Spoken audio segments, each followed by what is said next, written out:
आजकल के ज़माने में फ़ोन जो है ये सिर्फ कॉल या इंटरनेट का ज़रिया नहीं है, ये एक तरीके से हमें भी रिप्रेजेंट करता है। तो ऐसे में इन्हें सिक्योर और सेफ रखना बहुत ही ज़रूरी हो गया है। इसीलिए आज इस वीडियो को आगे देखते रहिए, क्योंकि आज हम बात करेंगे फ़ोन को हैकर और वायरस से कैसे बचाया जाए।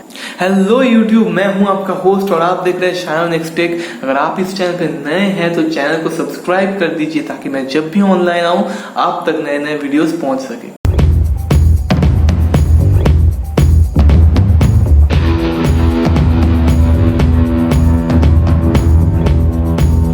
अब यहाँ पे पहला पॉइंट जो है वो ये है कि जो सारे ऐप, गेम या कोई भी सॉफ्टवेयर आप डाउनलोड करते हैं वो सिर्फ ट्रस्टेड सोर्स से डाउनलोड कीजिए। अब यहाँ पे ट्रस्टेड सोर्स यानी कि मैं गूगल प्ले स्टोर की बात कर रहा हूँ, उसमें प्ले प्रोटेक्ट नाम का एक फीचर होता है। इसके जरिए जो सारे ऐप, गेम या कोई भी सॉफ्टवेयर वहां पे है और आप डाउनलोड करते हैं, इसमें जो वायरस के अटैक होने का चांस है वो बहुत ही कम हो जाता है। अब प्ले स्टोर में प्ले प्रोटेक्ट होने के बावजूद कभी कभार मैलवेयर वगैरह आ जाते हैं, तो ऐसे में आप जो भी डाउनलोड कर रहे हैं उसका रेटिंग और कमेंट पहले चेक कीजिए, फिर डाउनलोड कीजिए। अपने दोस्तों, रिश्तेदारों से जेंडर या ब्लूटूथ के जरिए कोई भी सॉफ्टवेयर मत लीजिए, या फिर कहीं और से भी डाउनलोड मत कीजिए। ऐसे में पता नहीं कौन सा वायरस कहां से आपके फोन में घुस जाए। दूसरा पॉइंट ये है कि आज हमारे पास बहुत सारे अकाउंट्स हैं, चाहे वो फेसबुक का हो, इंस्टाग्राम का हो, जीमेल का या कुछ भी। इन सभी में 2 फैक्टर ऑथेंटिकेशन ऑन कीजिए। हाँ, इससे लॉगिन करने में थोड़ा ज्यादा वक्त लगेगा। पहले तो लॉगिन के बाद हमारा जो रजिस्टर्ड मोबाइल है उसमें या फिर कोई दूसरा जो ईमेल आईडी लिंक्ड है उसमें ये एक और कोड भेजेगा। उस कोड को डालने के बाद हमारा लॉगिन होगा। लेकिन आप सोच के देखिए, ज्यादा जरूरी क्या है, थोड़ा वक्त ज्यादा लगना या फिर आपका सिक्योरिटी। तीसरा पॉइंट ये है कि हमारे फोन में जब भी कोई सिक्योरिटी अपडेट आता है तो इसे इंस्टॉल कीजिए। ये जो सारे अपडेट है हमारे फोन के सिक्योरिटी के लिए बना है, तो इन्हें बिल्कुल भी नेग्लेक्ट मत कीजिए और तुरंत इंस्टॉल कीजिए, ताकि हैकर्स जो है वो सॉफ्टवेयर लूपहोल के जरिए हमारे फोन को हैक न कर पाए। फोर्थ पॉइंट ये है, कभी भी पब्लिक वाईफाई को यूज मत कीजिए। फ्री वाईफाई यानी कि फ्री का डेटा, और हम सब लग जाते हैं ऐप, गेम, मूवी वगैरह डाउनलोड करने में। ये मत कीजिए, क्योंकि आपको पता नहीं है कहाँ पे कौन सा हैकर बैठा है और वो आपके सारे मोबाइल के डेटा को चुरा दे। फिफ्थ पॉइंट ये है, कभी भी किसी ऐप को इंस्टॉलेशन के बाद बिना देखे परमिशन मत दीजिए। मान लीजिए आपने कैलकुलेटर को डाउनलोड किया है, अब ये इंस्टॉलेशन के बाद कैमरा का परमिशन मांग रहा है, तो एक ऐप जो कैलकुलेटर है उसका काम है कैलकुलेट करना, इसे कैमरा के परमिशन की क्या जरूरत। बिना देखे बस ओके ओके करके परमिशन मत दीजिए, क्योंकि किसी ऐप को अगर एक बार परमिशन मिल गया है तो वो लीगली आपके फोन के सारे डेटा को चेक कर सकता है।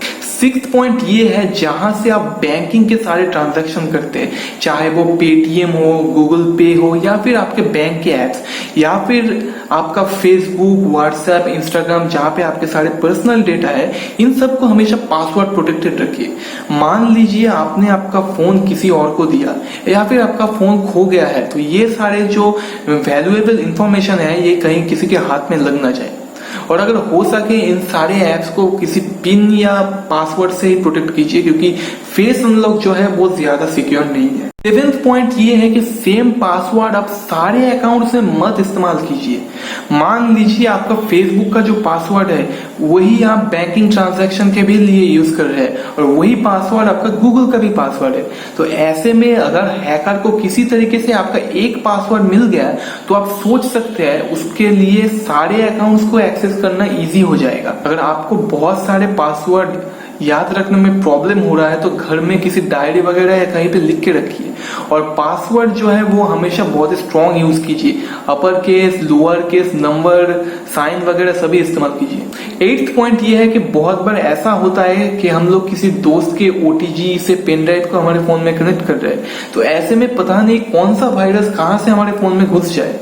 हाँ, अगर ओटीजी और पेन ड्राइव दोनों ही हमारा है तो हम लोग यूज कर सकते हैं। या फिर किसी पब्लिक प्लेस में आप अपने फोन को चार्ज कर रहे हैं, तो ऐसे में आपके फोन का जो यूएसबी एक्सेस है वो आप दे रहे हैं, तो हैकर्स जो है वो उस यूएसबी एक्सेस के जरिए आपके फोन को हैक कर सकता है। नाइन्थ पॉइंट ये है कि आपके फेसबुक या व्हाट्सएप में बहुत बार कुछ सस्पिशियस लिंक्स भी आते हैं, उन्हें क्लिक मत कीजिए, क्योंकि ये बहुत बार फिशिंग अटैक्स भी होते हैं। यानी कि इन लिंक्स को क्लिक करते ही आपके फोन का जो डेटा है वो चोरी हो सकता है। या फिर कभी कभार बहुत सारे वेबसाइट्स में हमें बहुत सारे लिंक भी मिल जाते हैं कि यहाँ पे क्लिक करने से आपको 1 लाख मिलेगा, या फिर हमारे फोन में टेक्स्ट भी आते हैं कि आपने लॉटरी जीता है 5 करोड़ का, जबकि आपने कुछ किया ही नहीं है।